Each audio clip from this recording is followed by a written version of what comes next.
That's just the way it goes. If I could do them for people, I would love to do them. To be honest, probably more so than singing. I love just sitting painting. There's nothing like it. But yeah, I just haven't got the time to do it. There's only enough. There's only so many hours in the day, you know. Keith, this lady here, you actually say you live with Eskimos? Okay, wow. So she wants to know when you'll make a trip to Alaska. I would love to make a trip to Alaska. We've never. It's just so hard for any band to tour. If you're from Alaska, you'll know you guys probably don't get a lot of bands up there all the time. Yeah, it's because it's just so far away.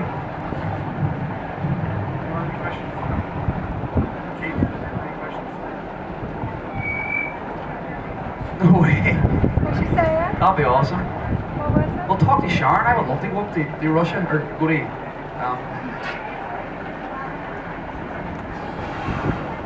Yeah, it would be awesome to go up. It's so tough for us guys. I think the furthest sort of north we went in Canada was like Thunder Bay kind of direction. And that's far. That was like we had to fly to get there. So like even to get there, we couldn't even bring our set because it will be for the trucks.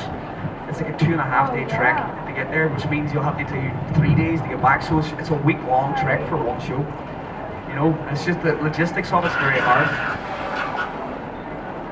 Okay, no problem. Well, our stew's cooking away here, folks. Keith, also we have a lady over here, Peggy. She wanted just for me to tell you something. Jackie, I'm sorry. She said that before she came over, she just had tea with your mother, and she said your mother said you to behave. Right. Cool. And another lady right here wanted to ask you about your photography when you're done. My mum, yeah. Did you meet up with her? Well, the soaps. Oh, fantastic. She told me to behave. My mum and dad kind of misbehave a lot too, you know, in fairness. Like, I learned from the best.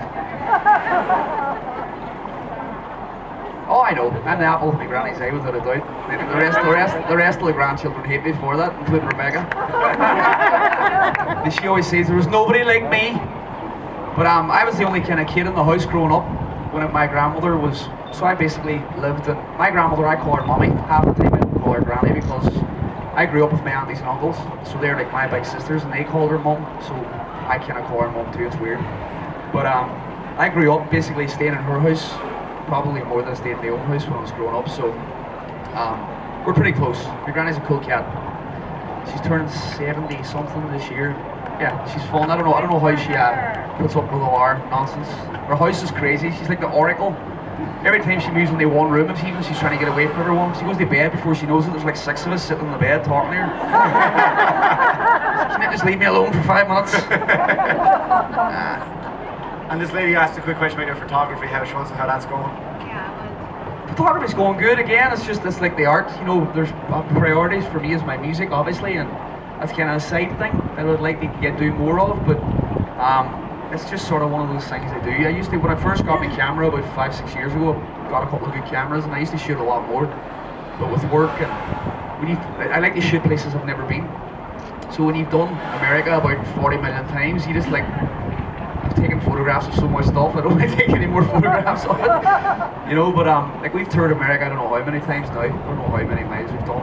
Like on an average trip, we're trying to work it out. Neil and I were trying to work out how many miles we might actually do on a tour. And it's crazy, like between flying and between driving. Like me and Dave last year, whenever we done the tour in our van, we done 28,000 miles in 2.5 months in a Ford van, and that was just that tour. You know, we just toured Australia this year. Even things like this here, the amount of miles that we clock up is just crazy. But I've done it that many times now. When I'm in America, my camera never really leaves the bag anymore because like I've already photographed this town, When I go to different places, I still like to shoot. A young lady down here in the front wants to ask you a quick question. What do you want to ask, Keith? I just want to know if you and Lulu have ever traded recipes. If Lulu and I never, no, did any of you guys ever come to one of my shows? My friend Lulu, who was doing the merchandise, you might have met him. He's crazy. He's absolutely local. He's fun, trust me. But yes, Lulu is a chef as well. That's what he does part-time. He would love to do it full-time. It's just he can never really get a decent gig in LA. Chefing in LA is like music. There's lots of people trying to do it, you know. But he's a fantastic chef, and me and him would have a good argument over a bottle of whiskey many's a night on the boat, you know. I have a funny story about Lulu actually. One time whenever we done that tour last year, we were driving from, I can't remember where we were driving from, but we were going through Virginia. Harrisburg, going through Virginia. Thank you.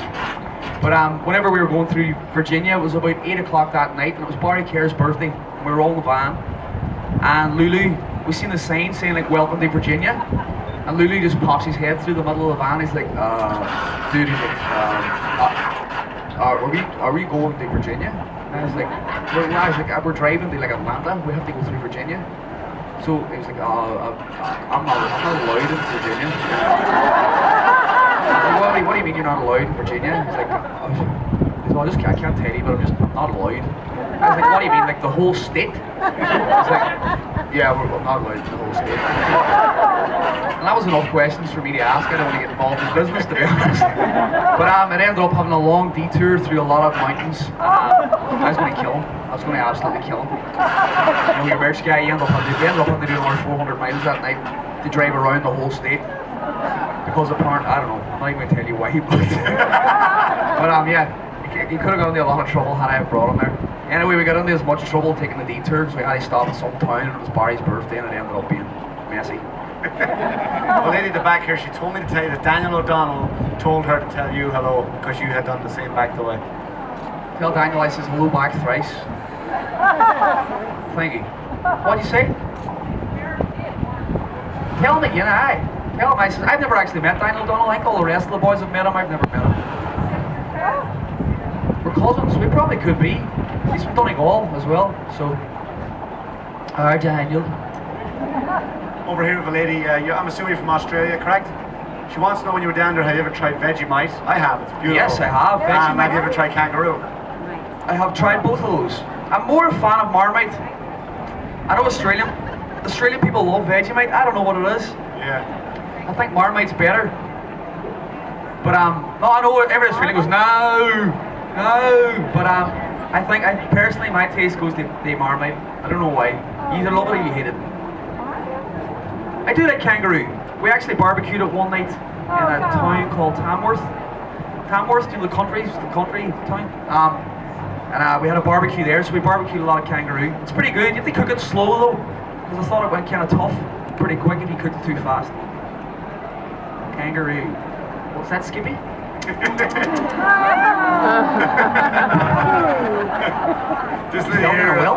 This lady here mentioned that you have been to Morocco? Oh yeah, you've been to Morocco. She wants to know what did you think of it, what about your experience? I've been to Morocco 6 times. I love Morocco, and I love the people there. But unless you stick to sort of the main towns, the sanitary and the smaller towns is pretty bad. I was sick a lot of the times I was there, you know.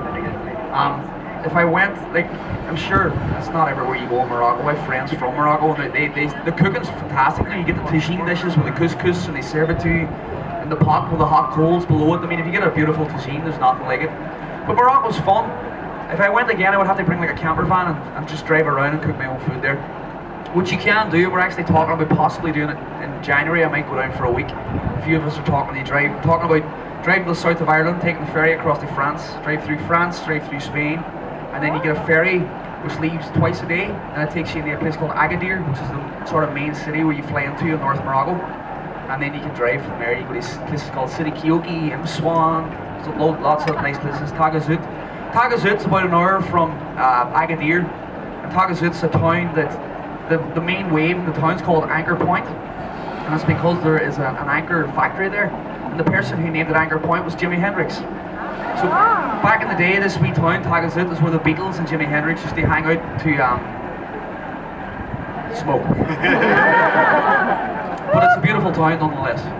Yeah, there's a lady over here who wants to know, are you going to release your surfing video? Well, the surfing idea I had was, which is going to be a long plan thing, that will be released, but I'm talking about doing a documentary on Ireland on the surf. Somehow nobody's yet to do a documentary on the surf in Ireland, so I decided, I don't know why no one hasn't done it. So for the next album I want to do it, and then in turn it'll give me something to write about, and I'm going to write all the music for the documentary sort of esque movie. But that'll be at the end of next year probably. We're going to start thinking about starting that. It'll be a 2-year thing, you know.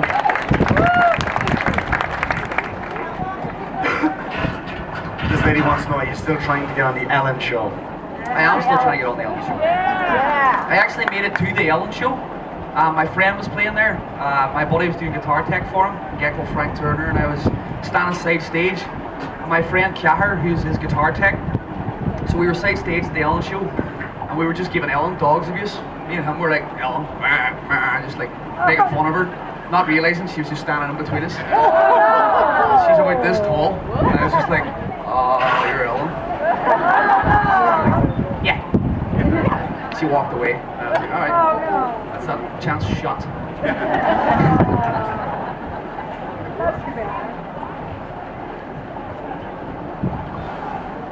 On the last tour, this lady wants to know, you said you had Rosie dancing behind you. She wants to know Rosa? Oh yeah, sorry. She wants to know whose idea that was. It was mine. Yeah, it was my idea. What does she think of it? Rosa loves it. She thinks she's the star of the show every time she sees it. It's funny, Rebecca wrote a song for Rosa. It's called, Rosa's full name is actually Rosario, which means the rosary in Spanish. But Rebecca wrote a song about Rosa as well, and I wrote a song about her.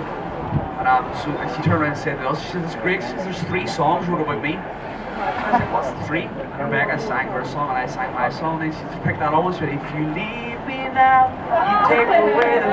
And I was like, she's like, you wrote that one, didn't you? I was like, aye. There's not many kids with 3 songs that famous wrote about them. Any other questions? Keep them coming. There's a lady up the back here wanting to know about, is there anyone you like now, currently, in country western music?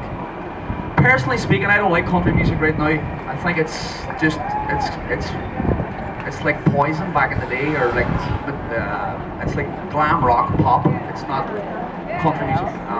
No offense to anyone, but I don't dig it. It's just not my thing. I don't know what it is. It's pop music. It's not country music. You know, country music was Glenn Campbell and Harry Nilsson and Hank Williams and Johnny Cash. That was country music, not like stuff now, you know. Got up this morning and I drank a beer. Okay, there's another question over here. This lady wants to know when you're coming back to New York. You're there in December, I believe, right in Westbury, Long Island? We're in Westbury, Long Island. I think that's closer after Thanksgiving. 7th of December, we're playing in Long Island. And we're going to have the full symphony orchestra, so that'll be fantastic. So we're looking forward to this tour probably more so than any other tour that we've ever done. So we've never really sang apart from the DVDs in front of a live audience every night with a full orchestra. So it's going to be fun. It's going to be a strange enough kind of tour though, because every day we have to go to our sound check basically starts at 1 o'clock every day, and we'll have to run the whole show twice a day. So we have like a 3-hour rehearsal every day with them, because it's a different orchestra every day who's never played the songs. So we have to do the whole show every day before the show. So it's going to be fun. Oh yeah, this lady up here wants to know, are you going to be doing a duet album with Rebecca? I don't know. I really don't know. Again, it's just there's not enough time to get things done. You know, when I do an album, I don't like to just like churn stuff out for the sake of doing it. I would like to have a bit of content on it. Rebecca and I would like to do a duet album. It's kind of weird for a brother and sister to do a duet album because a lot of duets are about love, and that would just be weird. This lady over here would like to just give a wave. There you go. She would like to know, how do you feel about Greek food? Greek food. I love Greek food. You ever go to Greek Town in Detroit? Detroit's got the best Greek town I've ever seen. Really, after your grandmother, Detroit's really good. Last time we were in Detroit, I tried to steal a giant wooden horse out of a restaurant. A 2-headed horse. And it was so heavy I couldn't even get it out the door. I'm a bit of I like to steal stuff that's useless to other people for some reason. One time I stole a giant Buddha out of a Thai restaurant in Minneapolis. The guys were trying to get me to steal an elephant. The elephant was about this height at the front door, and I was like, it was that big I couldn't even lift it, and they were like talking to everyone, and I was trying to get this elephant out on the street. So I just ended up getting the Buddha and just running out the door instead. The Buddha is now on top of my boat. Please don't tell the Thai restaurant. Lady over here is a very open-ended question, but what's the craziest thing you've ever done? I don't think we have that much time for that, do we? I'll believe you me, most of it I couldn't tell you. I've done lots of crazy stuff. Let me think of one story which is pretty crazy. Do you know what? I couldn't. All my stories are that bad. I couldn't do it. I couldn't tell you. You know. Did I ever steal a racehorse? A police horse? I never stole a police horse. No. It's Bob and I actually had to think about that. I was like, did I ever steal a police horse? No. Let's go through the Rolodex of bad decisions. Lady over here wants to know, when you go back to Culhane, is it Culhane, am I saying it right, in Florida? Culhane's, I have no idea when I'm going to be going back. As I say, there's just so many places for... America's a big place. There's only... Everybody's like, when are you coming back here? When are you coming back there? It's just like... There's only one person to get around it all, you know. Kentucky. I know, if I could play every day, I would. But we would love to go back to Florida, but we've no idea. Possibly the end of next year, I don't know, you know.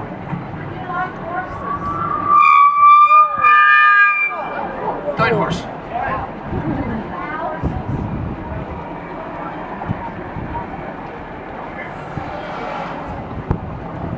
You've been to Little Rock a few times. You like Southern food?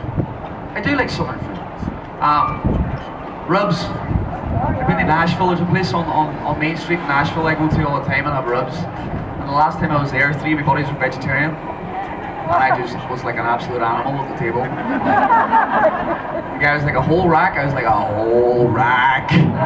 Get in here now! Yeah, Southern food's good, but a cornbread, can't go wrong. Beautiful. Have you ever been to West Virginia when you did your detour around? Did you pop into West Virginia? Yes. I can't remember the name of the town we were in, but it was this like proper small, super local town. You know, like one of the places where you walk into the bar and everybody in the bar goes, and they just all turn around and look at you. There was me, Barry Kerr, Dave Beaky, and Leighton. And I handed the guy the bouncer was like one of those guys out of the movies, you know, the jeans under here and his t-shirt, the cowboy hat, and he was just, "How you doing here, boy?" And I was like, "Just want a beer," you know, and I handed him the ID. And because half of it's in Irish, he was just basically saying that it's not in English, and I was like, "No, it is in English." He's all, "Can you read it? You can't read, right? You can't read." He just pushed the passport back on the chest like that, and he's all, "Get in." Keith, there's a lady over here who wants to know if you can tell the George and Cheese story, which you said you'll know what it is. George and Cheese.